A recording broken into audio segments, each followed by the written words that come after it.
여러분이 정말 오래되고 편안한 친구가 있나요?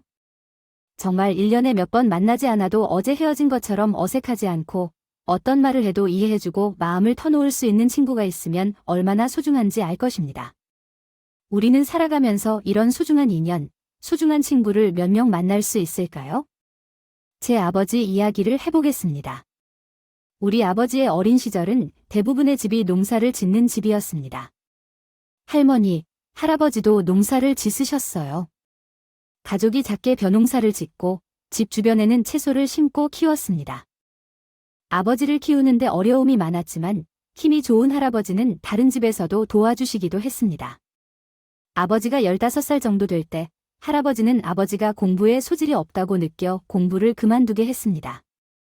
아버지가 학교에서 돌아오면 할아버지 일하는 곳에 데려가 일을 시켰다고 합니다. 그러던 중에 동네에 큰 집을 짓기 시작했습니다. 나라님이라도 이사를 오나 하는 말이 나왔는데 그 집이 누구 집인지 궁금해졌습니다. 서울에서 요양차를 나왔다는 소문도 있고 시골에 아무것도 없는데 무슨 요양을 하러 왔을까 라는 생각이 들었습니다. 아무리 산, 물, 공기가 좋다 해도 이곳에서 무슨 일을 하는지 궁금했습니다. 나는 서울에서 살던 한 동네에서 슈퍼 없이 자란 사람이었다. 어떻게 이렇게 많은 부자들이 의사가 되는지 의아하게 생각했다. 아플 때 내 하나님이 가는 것처럼 의사도 따라가겠지. 아, 그렇군. 드라마에서 본 적 있는 거 아니야? 거기서 전담 의사가 돈 많은 사람을 돌보는 거 맞아. 그럴 수도 있겠다. 대궐 같은 집을 지을 때 북네분들이 도와줬다는 얘기를 들었어. 지어진 집에 살던 사람이 이사를 왔대. 식사가 정말 푸짐했다고 하더라. 대궐의 사람들과 동갑인 친구가 있었다고 했어. 안녕, 어제 이사 왔어. 만나서 반가워. 몇 살이야? 우리 동갑이면 친구하자. 아버지는 그때 자식보다 연장된 사람보다 더 연장된 것이 무슨 소용이람이라고 생각한 것이 되었다고 해. 그래도 둘은 동갑이었어. 그 두 사람은 착한 친구가 되었어. 대학에 진학한 뒤 함께 자취했는데 아버지는 공부 못하는 녀석이었는데 어찌 대학에 진학한 거야? 내 친구 덕분이야. 친구의 영리함에 영향받아 공부를 하게 된 거야. 같은 지역으로 대학에 가서 친구와 함께 나눈 시간은 귀중했단다. 대학 입학에 성공하다니 다 구실이 다 통한다고 했죠. 다 덕분이야. 집 청소는 내가 다 할 테니 넌 신경 쓰지 마라. 에이, 무슨 소리야. 집안일은 같이 해야지. 그걸 왜 너 혼자 하니? 반드시 나눠서 같이 해야지. 그렇게 대학도 군대도 졸업도 취업도 함께한 아버지와 친구 양가 부모님들은 저러다 결혼도 하지 않고 평생 둘만 살겠다고 하는 거 아니냐고 걱정하셨는데 다행히도 결혼은 각자 짝을 찾아서 했습니다. 물론 결혼식 당일에도 웃지 못할 에피소드가 있었다고 해요. 당신, 그만 좀 울어. 결혼식장에 와서 무슨 짓이야요? 아휴, 이 녀석, 드디어 장가를 가네. 저거 내가 키운 거나 마찬가지라고 해요. 당시 아버지의 결혼 사진을 보면 울어서 눈이 부은 아버지의 친구를 어렵지 않게 찾을 수 있어요. 아버지 친구는 결혼해서 아이를 빨리 낳은 편이었어요.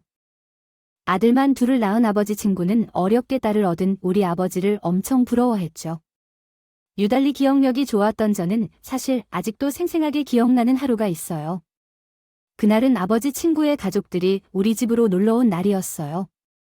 아버지의 친구는 우리 부모님보다 아이를 빨리 낳고 처음에 더 나이가 많았어요. 그 오빠들은 장난감과 칼로 가득 찬 자기들의 방만 보다가 인형으로 가득한 제 방을 보고 별천지를 발견한 것 같은 기분이 들었나 봐요. 우와, 이게 뭐야? 이거, 공주야. 와, 수빈아, 이런 거 진짜 많다. 엄마, 이거 봐요. 방통. 알록달록해요. 이거 도네야? 우리가 가지고 놀아도 돼? 아, 뭘 이런 걸 가지고 놀겠다고 그러니 이거 다 싸구려야? 만지지 마. 벌레 나올 수도 있어. 아빠 친구의 아내는 그렇게 말하고 자신의 아들들을 제 방에서 나가게 했어요. 싸구려 벌레 당시 제 어휘력으로 벌레는 알아도 싸구려라는 말은 못 알아들었지만 그게 나쁜 뜻이라는 건 느낌적으로 알 수 있었어요. 저 어른은 왜 내 장난감에게 저런 말을 할까? 그리고 우리 집을 계속 둘러보면서 좋지 않은 표정을 지었어요. 어렸을 때부터 예민하고 기이했던 저는 그걸 다 느낄 수 있었습니다. 그날은 그렇게 지나갔어요. 사실 그날의 일을 기억하고 곱고할 힘이 없었습니다. 저희 가족에게 너무나도 큰 시련이 찾아왔습니다. 그게 바로 어머니의 암말기 소식이었어요. 유방암 말기였던 어머니는 얼마 살지 못하고 돌아가셨어요. 아, 여보. 내가 수빈이 정말 잘 기억해. 여보는 걱정하지 말고 마음 편히 쉬어. 많이 아팠지? 미안해. 당신 아픈 거 알아차리지도 못하고 내가 이렇게 못난 사람이야? 이렇게 못난이랑 살아줘서 고마워. 당신이 우리 수빈이한테 하려고 했던 것들 우리가 같이. 우리 딸 이렇게 키우자고 얘기 많이 했었잖아. 그거 내가 다 할게. 수빈이는 정말 걱정하지 마, 알았지? 저는 더 이상 엄마를 볼 수 없다는 이야기에 정말 마음이 아플 정도로 울었어요. 울면서 잠들고 깨면 엄마를 그리워하며 울었어요. 그런 저를 다정히 달래준 사람은 아빠의 친구의 큰 아들이었습니다. 수빈아, 오빠, 아주머니는 좋은 분이셨을 거야? 좋은 곳으로 가셨을 거야? 너무 걱정하지 마. 내가 계속 울면 아주머니도 너무 슬퍼할 거야. 그러니까 이제 그만 울고 씩씩하게 아주머니를 보내줄 때가 되었어. 알겠니? 괜찮아. 울지 마라. 정말로 엄마가 내가 울면 싫어할까? 아마는 싫어하진 않으실 거야. 슬픈 마음으로는 하늘나라에 갈 수 없어. 그러니 슬퍼하며 있기보다는 이제 그만 울래? 우리 엄마가 하늘나라로 가야 하니까. 맞나? 수빈이 그렇게 어머니를 보내줬어.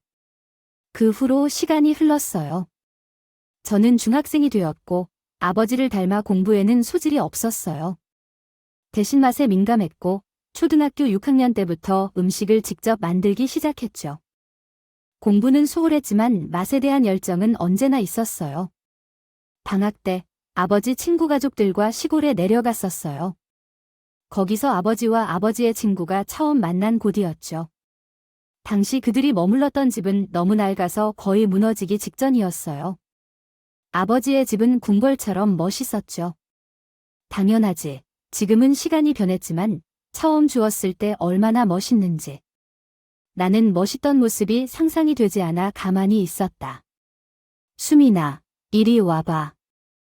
여기엔 신기한 것이 있어? 뭐야? 나도 같이 가자. 저희 아이들은 그 집을 정글 탐험을 하는 것처럼 돌아다녔고 그 넓은 집은 마치 놀이터처럼 보였다. 그때 저희 집에서 엄청난 큰 소리로 어른이 소리치는 소리가 들렸다. 안 돼. 너희는 여기 가만히 있어. 무슨 일이 벌어진 것 같은데 이상하게도 아버지의 목소리는 들리지 않았다. 너희는 나를 따라와라. 조금 있다가 다 말해줄 테니까 수빈아, 너 놀라지 말고 오빠들이랑 잘 있어? 알았지? 저는 본능적으로 알았다. 아버지에게 무슨 일이 생긴 거구나. 나는 어머니가 됨에 따라 아버지까지 잃게 되는구나. 장례식장은 처참했다. 나는 혼자 상복을 입고 조문객을 맞았다. 찾아오시는 분들마다 나를 안타깝게 쳐다봤다. 수많은 어른들 중 가장 힘들어했던 사람은 아버지의 친구분이었다. 나 때문이야. 자식이 나를 살리고 혼자 갔어.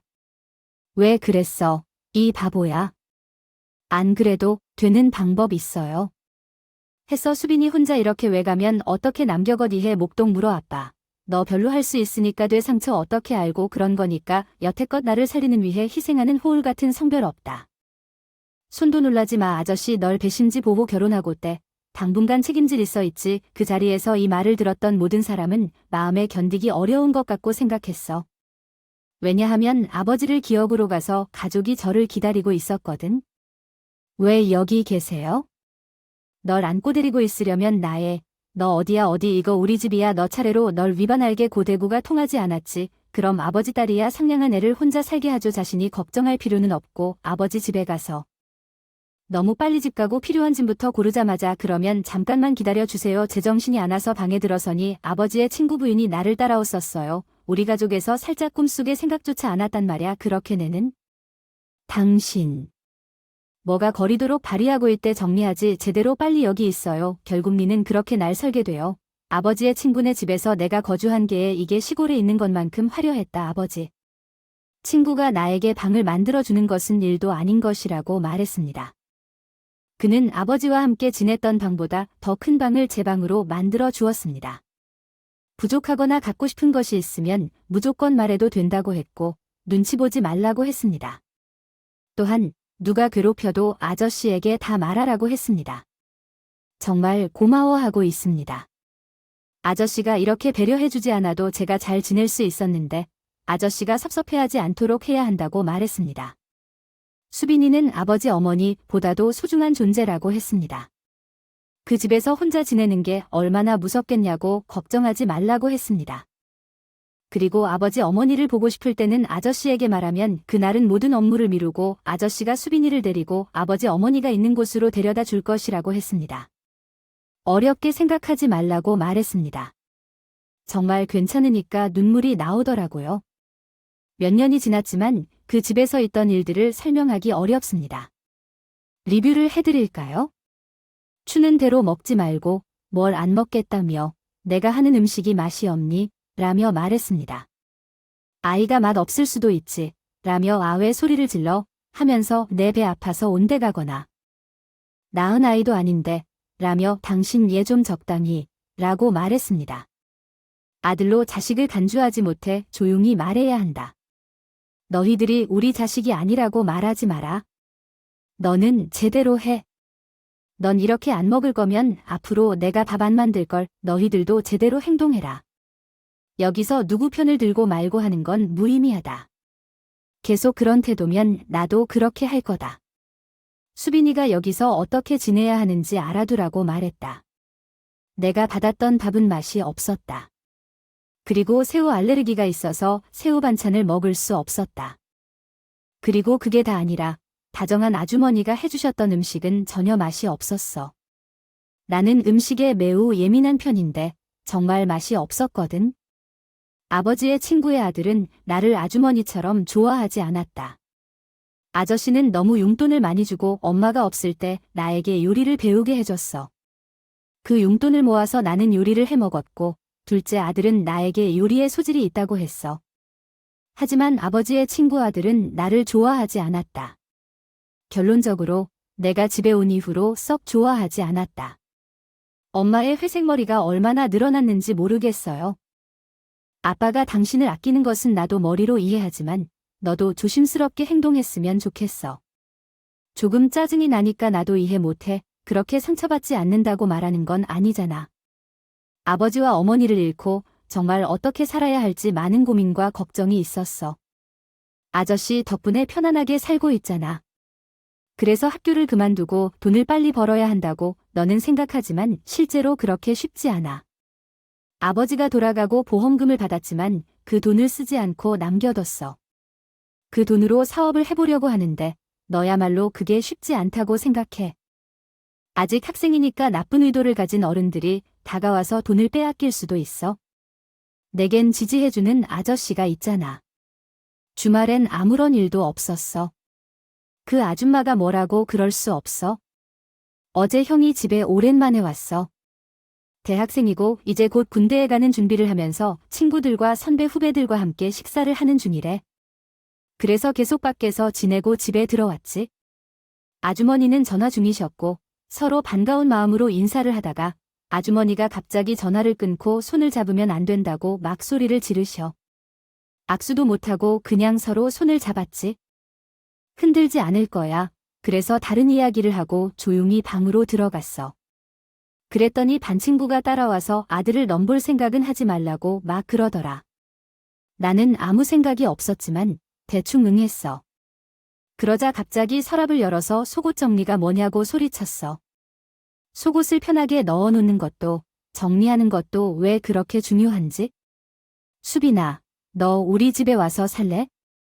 학교 그만두고 나와서 살아도 돼. 하지만 졸업장은 받아야지. 나는 결국 고등학교를 자퇴하고 양식 조리사 자격증을 따기 위해 학원에 다녔어. 규격에 맞는 음식을 하는 게 어렵지만 한 번에 합격했어. 한식 조리사 자격증도 따고 나니 나는 요리사가 되려고 학교를 그만둔 것일까 생각이 들었어. 지금 이런 생각을 하게 돼 막 생각이 들었어. 이 생각을 하면서 카페에 앉아 있었는데 손님이 커피를 볼래서 자리를 옮겨달라고 했어. 커피가 볶아지는 과정, 커피 원두로 어떻게 만드는지 다 보고 싶었어. 나는 관찰하고 결심했다. 나도 그렇게 커피를 내리고 싶다고 생각했다. 그래서 나는 바리스타 학원에 등록했고 정말 열심히 공부하고 연습했다. 마침내 자격증을 따고 학원에서 본 곳에 계약을 하게 되었다. 그렇게 나는 젊은 카페 사장이 되었다. 커피를 기계가 아닌 직접 내리는 카페를 운영하고 있다. 젊은 여성 손님이 말했다. 아저씨, 나 이제 어엿한 사장님이나 아직 부족해요. 아니에요. 다 컸으면 당연히 나가서 알아서 살아야지. 그렇지 말고 그냥 다시 집에 들어와서 살아요. 내가 진짜 괜찮아요. 신경 쓰지 않으셔도 돼요. 자, 옆에 앉으세요. 커피 내려 드리겠습니다. 내 곁에 앉은 사람은 큰오빠였다. 너 왜 그렇게 서운하게 말하냐? 아이들은 다 컸음을 알아야 하는 법이다. 아버지는 이미 할 일을 다 했어. 아무리 미안해해도 무슨 의미가 있어? 형, 왜 그렇게 말하냐? 내가 잘못한 말이 뭐야? 솔직히 너도 아버지를 잃음으로써 우리 아버지의 죄책감을 느끼게 했지 않았니? 전혀 그런 적 없어. 그런 생각이 들었다면 카페를 운영하지 않았을 거야? 그만 좀 해. 아직 아픔이 깊은데 혼자 일하는 것은 쉽지 않아. 어른이 되면 당연히 걱정되는 거고 수빈이는 왔다가 소란을 피우고 가는구나. 괜찮아요. 아저씨 커피는 맛있었어요. 다음에 또 놀러 오세요. 그래, 그러면 이제 모두 가자. 제가 정리하는데 도와주고 갈게요. 수빈이와 얘기도 좀 하고 싶어서요. 그래, 그럼 우리 가자. 소나기가 지나가고 문을 닫기 전에 정리하는 중에 둘째 오빠가 남아서 도와줄 거라 해서 그래서 있었어요. 사실 몇 년 전부터 그 오빠를 좋아했거든. 오랜만에 만나니까 심장이 뛰는 줄 알아? 절대로 내 눈을 피할 수 없어. 내가 지금 얼굴이 새빨개지는 걸 느꼈지만 일단은 아는 척하고 있는 게 최선이었어. 나는 지금은 군인이지만 제대한 뒤에는 아버지의 회사에서 일을 할 거야. 만일 가능하다면 그러면 안정적으로 일할 수 있어 좋을 것 같아. 아, 다행이다. 이 정도 조건이면 나 괜찮지 않아. 사실 전역하고 더 멋지게 고백하고 싶었는데 오늘 너 보니까 못 참겠어서 참지 마. 그럼 아니, 그러니까 수빈이 얼굴 엄청 빨개졌다. 어때? 응, 나 어떤데 좋아. 나도 오빠 좋아. 그렇게 마음을 확인한 우리는 바로 부모님께 허락을 받으러 갔죠. 그리고 여러분이 예상하신 것처럼 아주머니, 아니죠. 시어머니의 반대와 조우하게 됩니다. 왜 안 되는데요? 수빈이럼 생력을 옳고 성격 좋고 얼굴도 예쁘고 이만한 여자가 또 어딨어요? 너도 내 형 좀 닮아라네. 형은 이제 부교수 여자 왔는데 넌 데려온 애가 겨우 얘니? 부모도 없는 수빈이가 세상에 남겨진 게 수빈이 탓은 아니잖아요. 그리고 엄연히 따지면 수빈이가 세상에 혼자 남겨진 건 우리 탓도 있죠. 야, 너 조용히 안 해. 당신이야말로 조용히 해. 드디어 우리 수빈이랑 정식으로 가족이 되는 건데 왜 반대해? 난 산이야 수빈아. 결혼식은 어떻게 올리고 싶니? 하고 싶은 거 다 말해라. 마음대로 해봐. 어디, 내가 너 치우기 뭔지 똑똑히 보여줄게. 그리고 그런 식으로 아버지의 친구의 둘째 아들과 결혼했어요. 시어머니가 제게 지옥을 보여주려고 했던 것 같았지만 전혀 상처를 받지 않았어요. 너무 유치한 일들이었거든. 첫째 며느리는 교수의 아내인데 형님과 영어로 대화를 나누는 것이나 제게 약속 시간을 잘못 알려서 가족 모임에 늦게 도착시키는 등의 일들이 있었죠. 하지만 저는 그것들에 상관하지 않았어요. 어쩔 수 없는 일들이었거든요. 아, 정말 지독한 인연이라고 생각했고 되게 구박당하는 느낌이었어요. 약속이 좋은 게 뭐랬어요? 오빠가 좋아할 게 뭐랬겠어요? 아버지도 잘 챙겨주셨으니까요. 요즘 아버님 건강 상태가 좋지 않다고 하셔서 걱정이에요. 병원에서 마음의 준비를 하라고 하는데 정말 마음이 아프네요. 아버님은 정말 가족 이상의 존재였는데 항상 잘해주셨어요. 그런데 아버지께서 세상을 떠났어요. 항상 힘들게 일하시고 술과 담배도 즐기지 않으셨는데 그렇게 쉽게 떠나실 줄 몰랐어요. 정말 친아버지 같으신 분이었어요. 가끔은 친구보다 더 가까운 존재였는데 눈물이 멈추지 않았어요. 아이고, 누가 보면 제 딸인 줄 알겠어요. 그런데 편한 엄마가 없어져서 아쉽고 슬프다고 말하는데 홍수님도 나가서 일 좀 하고 오세요. 그리고 몇 년이 지났어요. 시어머니 건강에 이상이 생겼습니다. 어머님 괜찮으세요? 병원 좀 데려가. 제발요 어머님 하지만 그렇게 건강하지 않았어요. 과연 저는 얼마나 신경 쓰며 말을 나누고 신경을 썼는지 모르겠어요. 어쩌면 나 역시 부정선이란 생각이 들었답니다. 아나한테 진부한 이야기 계속 들었지만 어쩌면 그게 최선이었을지도 몰라요. 아참 정말 쓰다듬을 만한 비극이었죠. 하지만 제 생각엔 나는 역시 잘 견디고 있다고 생각했답니다. 후딱지만 한 가게가 무슨 사업체야? 아고 아휴 만나기만 하면 이랬어. 아주 꼬박꼬박 저를 불러 저렇게 시달려도 저는 아마 변하지 않았을 텐데요. 결국 저는 현재 여전하게 일을 해주는 분이 많아서 우리까지 나서서 일을 해야만 하는 이야기에 대답했답니다. 어차피 지금 울 줄 몰라서 하는 게 아니라 그렇게 싫으려이요. 저 말고도 깡패 같은 사람도 상처가 없게 구박을 당하고 있을 텐데요. 하지만 이 모든 상황에서도 나는 조용히 대학에 들어가는 길을 노렸었답니다. 응급실에서 검사 결과를 기다리면서 마주친 충격적인 얘기를 들었어요. 신장 이식을 받아야 할 것 같다는 말씀을 듣고 깜짝 놀랐어요. 신장 이식이라니 정말 안 좋은 상태였던 것 같은데 어째서 이제야 병원에 오셨는지요. 아무리 구박당해도 결국은 어머니인데.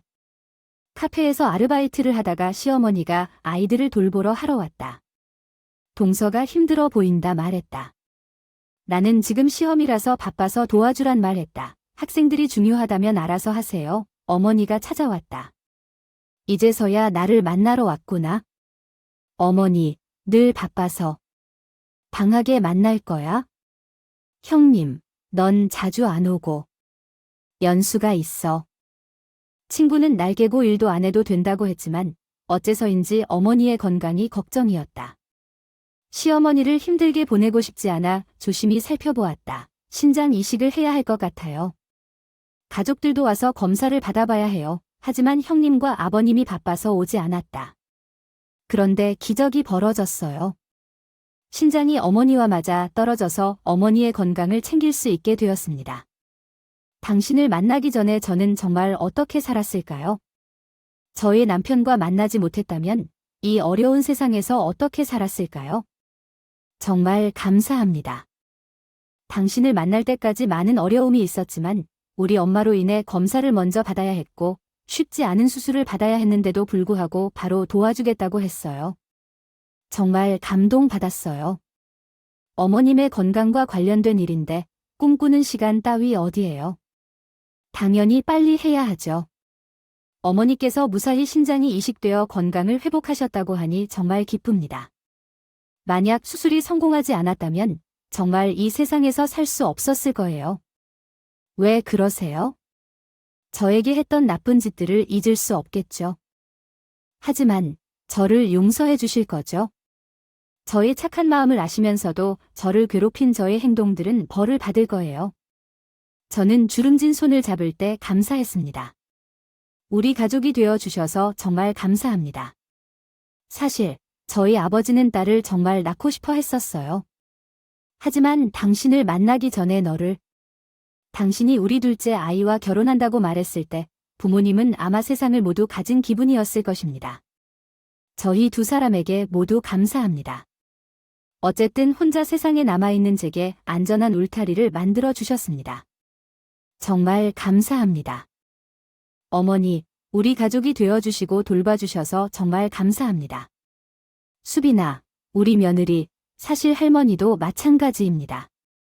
그리고 잠시 후 시어머니는 가족들을 다 모아놓고 계셨어요. 그리고 찾아오신 분가인 나선 분이 앉아 계셨죠. 인사해 드립시다. 변호사님이 안녕하세요. 오늘 모이라고 한 이유는 제 유언을 공개하기 위해서입니다. 어머님, 유언을 이렇게 빨리, 그래, 다들 변호사님 말씀을 잘 따르시길 바랍니다. 제가, 김숙자, 제 자식들에게 학력순으로 100억을 물려줄 것입니다. 어머, 학력순으로 얼마씩 받게 될까요? 기대되네요. 형제, 너희 둘에게 대해서는 그냥 가만히 있었습니다. 내 둘째 며느리, 박수빈계 김숙자, 모든 재산 100억을 산다. 뭐라고요? 지금 무슨 말씀을 하시는 거죠? 학력순으로 받아야죠. 조용히 해, 이것이 내 마지막 유언입니다.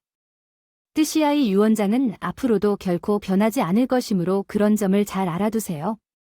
그런 법은 존재하지 않아요. 재수 씨는 매일 엄마 집에 가서 우리 엄마에게 무슨 말을 했는지 내가 수작 부렸다고 생각했나 봐요. 그런 소리 하지 말고 수빈이는 그저 내게 와서 수발을 틀어준 것뿐이에요. 너희들이 서로 싸우는 동안 수빈이는 나를 돌보러 집으로 들어와서 간호해 주었어요. 너희들은 언제 내가 도와준 적이 있는지 생각해 봐봐. 진짜 솔직히 말해봐요. 어머님, 제 재산에 대해 너무 잘 알아요. 그래서 누리고 살았지요. 만약 수빈이가 내 재산을 원한 것이라 해도 그걸 다 줬을 거예요. 그리고 너희들은 이미 한남동 집도 얻어서 뭘 더 원하나요? 현재 100억이면 한남동에서 집 한 채 사는데 충분한 돈이에요. 그런데 너희는 그걸 공짜로 받았지요. 그래서 더 이상 시끄럽게 하지 말고 돌아가세요. 받고 싶으면 고소하세요. 알아서 하세요. 고소하려면 하세요. 어머니가 재산을 나눠달라고 했으면 형제들끼리 나눠 가져야죠. 그렇죠. 맞죠? 그럼 소송하라고요. 어디든 마음대로 하세요. 나는 내 유언장을 결코 바꾸지 않을 거니까 알아둬요. 많은 것을 아시지 않아 처음 듣는 것 같아요. 엄마께서 언제 이렇게 많은 재산을 모으셨나요? 주식 같은 걸로 하셨습니까? 주식으로 그렇게 많은 돈을 보셨다는 거예요? 그러면 어머니 정말 능력자인가 봐요. 요즘은 옳은 사람보다 떨어진 사람이 더 많던데, 그래서 속내가 어떻게 나올지 궁금해요. 뭐 하고 싶은 대로 하세요. 저는 겁 없어요. 제가 아닌 당신이 내일 호점을 개업하는 날이라니까요. 꿈만 꾸던 조금 한 가게에서 카페를 시작한 것 같은데 벌써 100호점이 됐어요. 저 정말 사업에 소질 있는 걸까 봐요. 다 옆에서 당신이 도와줘서 그래. 당신 덕분이에요. 고마워요. 사랑해요. 몇 달이 지난 후 시어머니가 세상을 떠나셨어요. 저와 남편은 서먹해졌어요. 형님과 아주 내가 물려받은 시어머니의 재산을 어떻게 가져올까 고민했는데 며칠 뒤 형님이 제 카페로 찾아왔어요. 좋은 말로 할 때 내놔, 형님. 깡패세요. 학교에서 이런 걸 가르치시나요? 내가 동서 같은 사람 모를 줄 알아? 어려서부터 이 집에 돈을 걸고 계획적으로 접근한 거죠. 중학생이 그런 걸 어떻게 알아요? 당시 부모님은 이런 재정신란 아니었어요. 아버님께서는 제게 저를 걷어주셨거든. 그래요. 내가 집에 들어간 건 아닌 거죠. 내가 그런 형식으로 부모님께 대한 접근을 계획한 거죠. 다들 형제처럼 살지는 않아. 제발 정신 차려요. 다른 사람의 사업장에 방해를 주는 것은 예에 없어요. 빨리 가세요. 어머니도 그런 말씀을 하셨고, 만약 돈을 받고 싶다면 소송을 제기하세요. 누군가 아무도 말하지 않았으면 내가 못할 줄은 알아야 해요. 돈을 나눠주려는 준비가 되어 있으니까 소송하세요. 누군가 어머니를 아프게 하면서도 무시할 수 없어요.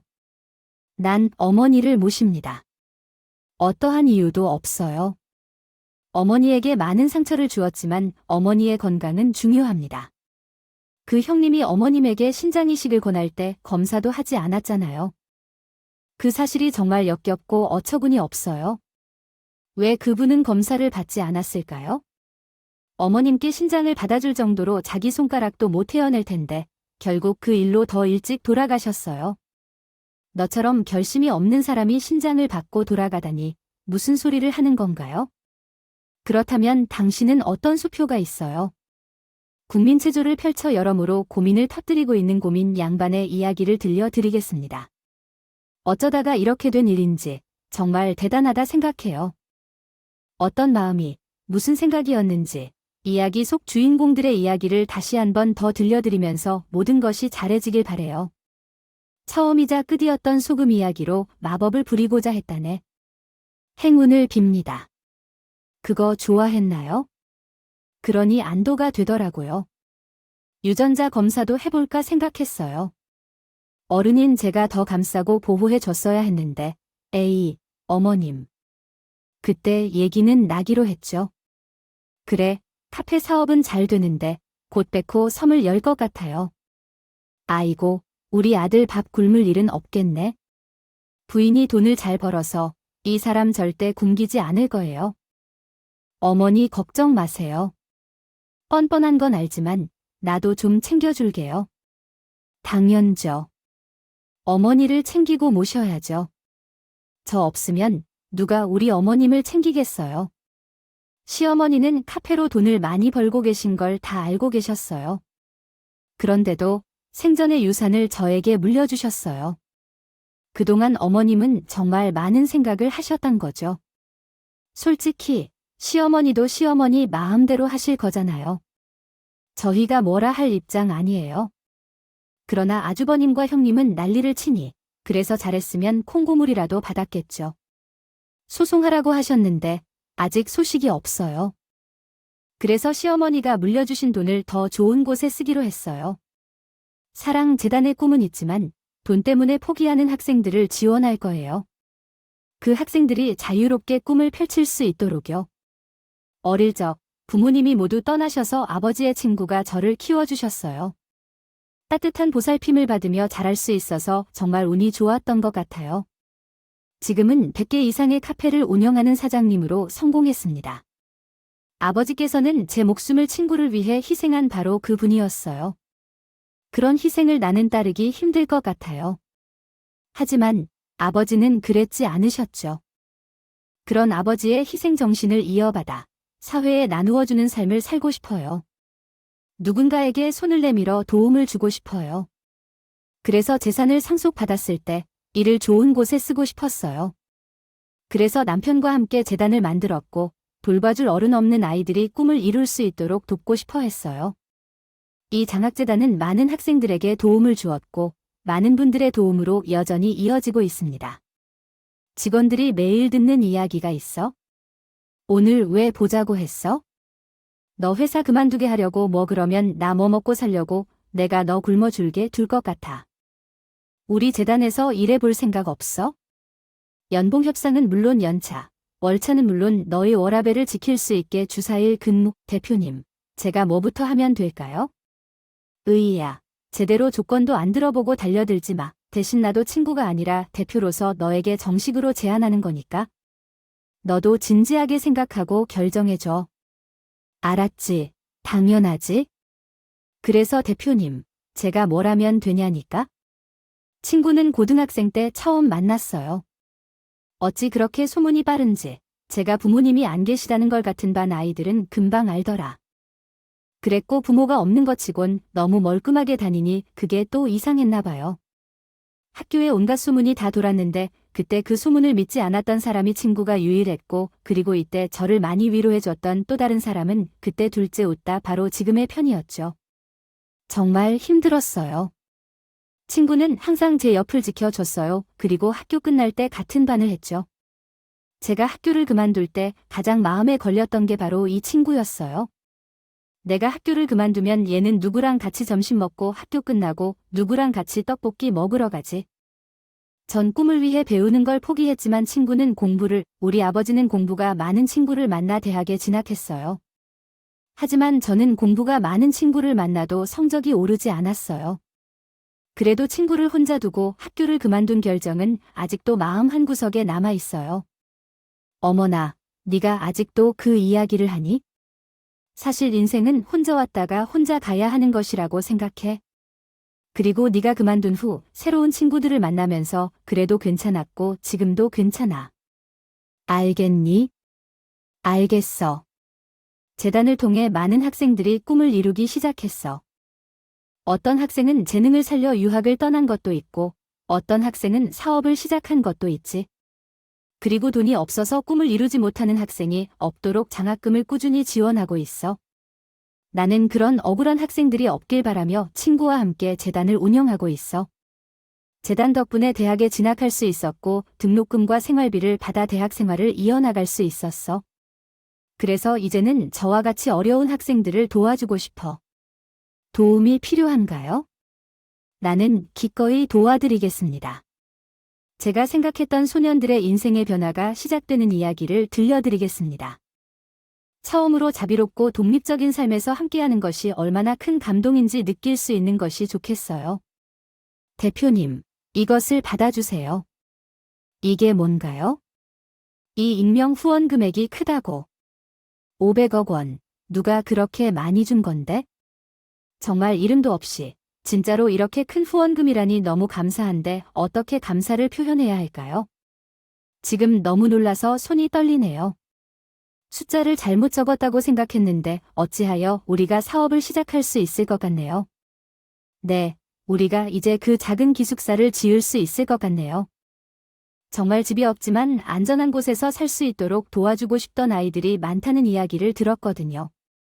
하지만 공사비를 어떻게 마련해야 할지 고민이 많았어요.